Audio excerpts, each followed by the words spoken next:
Good morning to one and all. I hope you are getting what I am telling in every lectures. Okay, as it is online studies, we cannot conversate with each other, and so many doubts must be aroused in your minds. But still, I am making it uh, best possible to make you clear. In the last lectures, we started Dhvani theory, which is again one of the important theory of Indian or Sanskrit poetics after Ras theory. Ras theory was given by Bharat Muni in almost 1st or 2nd century BC, while Dhvani theory was given by Anandvardhan. Okay, now almost in 8th century or 9th century AD. Now, let us start with the introduction. We are just giving a flashback of what we studied. Okay, in 8th century AD, Kashmir had its new critical movement and developed the theory of poetic suggestion. Okay, as we discussed earlier or in the last lecture, that it was in the Kashmir where this great Rishi Munis were dwelling, and it is said that the Kashmiri Pandits were the very intellectual person in our Indian culture. They dwelt there, and almost every theory in Sanskrit poetics are given by Kashmiri Pandits. Okay, so in 8th century AD, Kashmir in Kashmir, critical movement arose, okay, and that was of poetic suggestion. It was Anandvardhan who introduced the Dhvani theory in his book Dhvanya Lok. Okay, after him, Abhinav Gupta gave commentary on Dhvani, okay, major contribution in this field. Before him, Bharat Muni, Bhama, Bhasa, Dandi, Vaman, etc. discussed Ras theory, Alankar theory, Gun theory, Riti theory, etc., etc., etc., but not Dhvani theory. It was Anandvardhan who, in his book Dhvanyalok and Lochan, which revolutionized uh, this Indian poetics, okay, which give a great turn to this Indian poetics. Now, Dhvani theory is basically a semantic theory about levels of meaning. Semantic means the study of language. Okay, so it is basically a linguistic study based on the levels of meaning. Okay, it inquires into the condition in which word or sentence may give rise to a meaning other than the literal meaning. Okay, it is the theory in which there is a study of the inner meaning which is inside it. Okay, not the outer meaning. Means we can say that the literal meaning is not considered in this theory. Okay, the study of other than the literal meaning is studied in this Dhvani theory. Anandvardhan's Dhvani theory is a meticulous study of both meaning and emotive context of words. Emotive context means what the words are doing to produce its meaning, that is being studied in Dhvani theory. Okay, then about Dhvanyalok, what the book Dhvanyalok is all about, it contains 4 uddotas. Now, uddotas means parts of books. Okay, in earlier times, in epic or any other thing, if you have studied Mahabharat, it consists of 18 parvas. Okay, so we can say that it is divided. Parva means chapters. Generally, it is known as chapters, and here we can say Dhvanyalok is divided into 4 uddotas, means parts.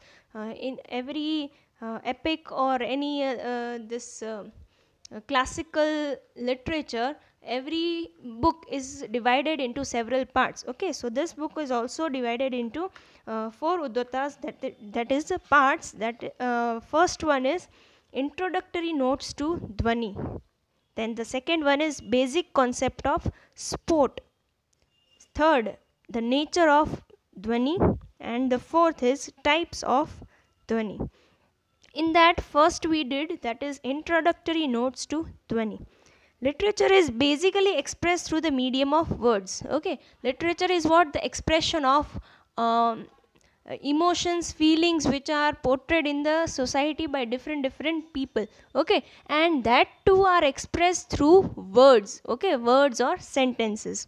It is a verbal structure, so no one can hardly dispense with semantic in the discussion of literature. Okay, poetry evokes emotion. Now we all know that poetry, the function of poetry is to evoke emotion. Evoke means to arouse emotion in the minds of readers. Okay, and not only poetry, every literature or every literary piece has the work to evoke emotion in the minds of readers. Okay, no linguistic structure devoid of feelings or emotion could explain the poetry. Okay, without feelings or emotions, or we can say any type of feeling, if there is not there, then it is not a literary piece. Okay, if any of the art is being done, then it has the quality of evoking feelings or emotions. Okay, but if it is any account study or any scientific study, then there are no emotions, feelings in that. Only the arts, okay, or we can say the literature has the power that evokes emotions and feelings in it. Okay, Dhvani relates itself to meanings and the suggestive power of words. Anand Vardhan's principle of Dhvani is innate in Sport Vad. Now, according to Anand Vardhan, Dhvani relates it to meanings and suggestive power of words. Okay, so Dhvani is what?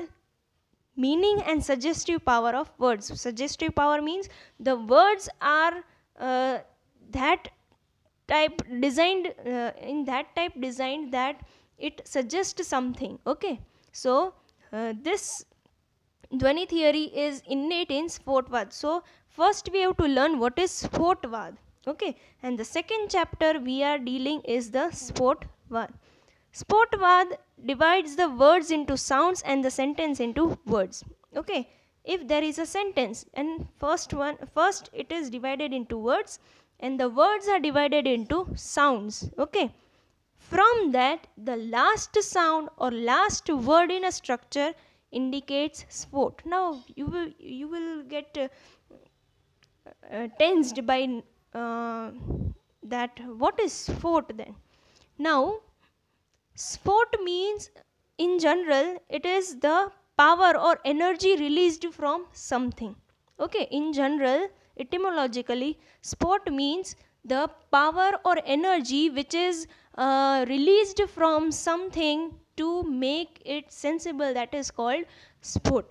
Okay, now in language or in words, if the last sound or last word has a sport, then and then only the sentence or word is being remembered, or we can say we are recognizing that thing. Suppose, let me give you one example. Suppose if I say cat.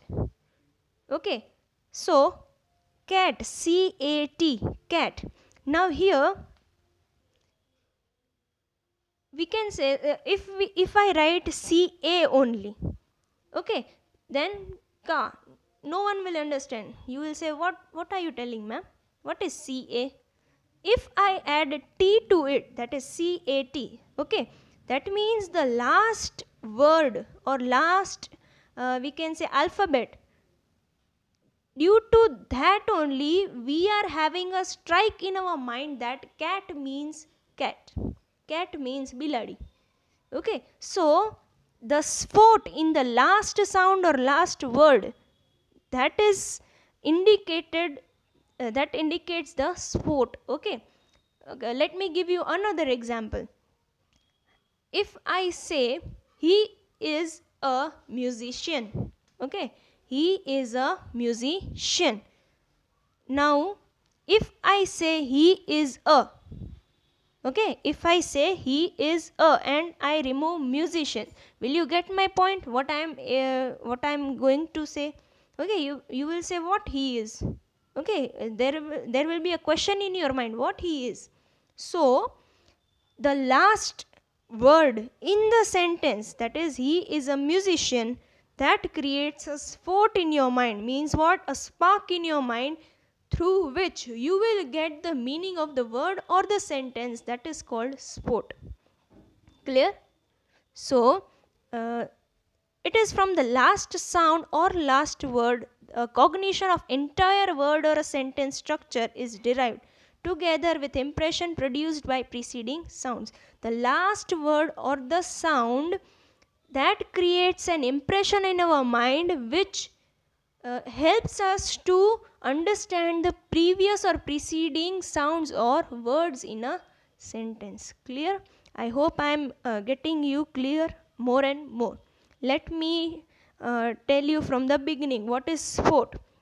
Suppose let me take another example. Okay, I am putting more stress on Sportvad because the Dhvani theory is totally based on Sportvad.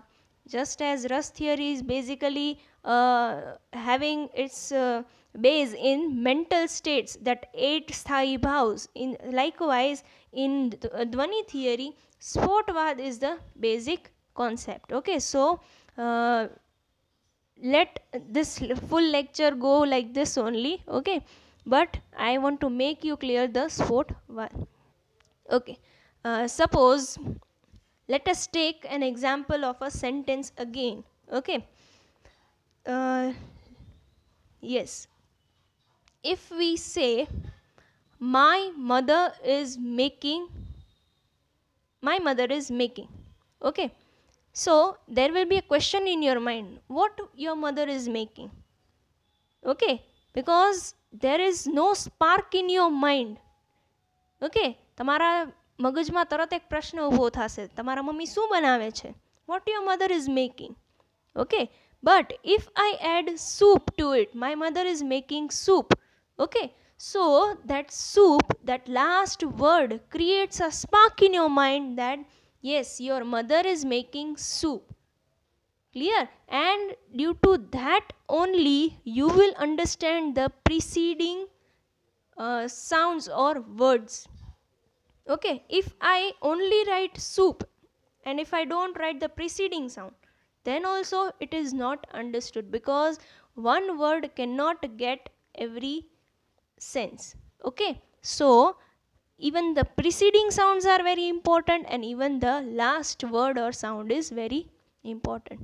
Clear? So Sportvad is the last word or last sentence through which a sport is or spark is created, so that we can understand its preceding sound or preceding words. Okay, through that only in our mind impression is created to make a sense. Okay, sport in this context okay, sport in this context is antim buddhi grahya or antim varna grahya. Antim buddhi means last sound or antim varna means last word. Okay, the sport is what? The spark of the last word or last sound. Then comes the nature of dhvani. Now I'll just go with the introduction of what is nature of dhvani, and with in the next lecture we will discuss what are the natures of dhvani. Okay, let us start. Indian rhetoricians advocated that words have at least two meanings, that is literal meaning and suggestive meaning. Okay, our Indian rhetorician, our great Rishi Munis, our great Kashmiri Pandits, okay, they gave the theory that every word has two meaning in it. Okay, that is first one the literal meaning and second one is suggestive meaning. Okay, suppose let me give you one example. He was the lion in the field. Now this sentence, if you go with the literal meaning, you will get confused that how he can be a lion in the field. Okay, so that is the literal meaning.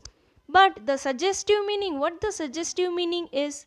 The suggestive meaning is that he was fighting bravely in the field. Okay, and that fighting bravely is the synonym of lion. So the literal meaning and the suggestive meaning are different, but still both the meanings have its own purpose. Okay, so Indian rhetoricians advocated that words have at least two meanings, that is literal meaning and suggestive meaning, both described as dhvani or the meaning that echoes. Both the meanings have an important role in the dhvani theory. Both the sounds or both the meanings that creates the dhvani theory, which is going to be understood very well in the next lectures or so. So remember that words have at least two meanings. Words or any sentence have two meanings of it. One is literal and one is suggestive. Sanskrit rhetoricians have talked about Shabda Shakti, that is Abhida, Lakshana and Vyanjana. Now Dhvani theory has its mool in Shabda Shakti. Now what is Shabda Shakti? That is the nature of Dhvani, which we are going to discuss in the next lecture. There are three types of Shabda Shakti, okay, that is Abhida, Lakshana and Vyanjana. Through this Shabda Shakti only, Dhvani is produced in our mind, okay, or we can say sport is created in our mind, and it is must to get what the emotion is being portrayed in the literature or any literary piece. Okay, so this Shabda Shakti is very important for us to understand the literature and the writer's emotions and feelings. Okay, I hope you are getting this clear. Okay, let me tell you that you have to read again and again so that you can get into your mind what the Ras theory is, what the Dhvani theory is. Okay, so we will continue in the next lecture. Okay, till then go through whatever we have done, and don't forget to comment your name and roll number in your comment section. Thank you.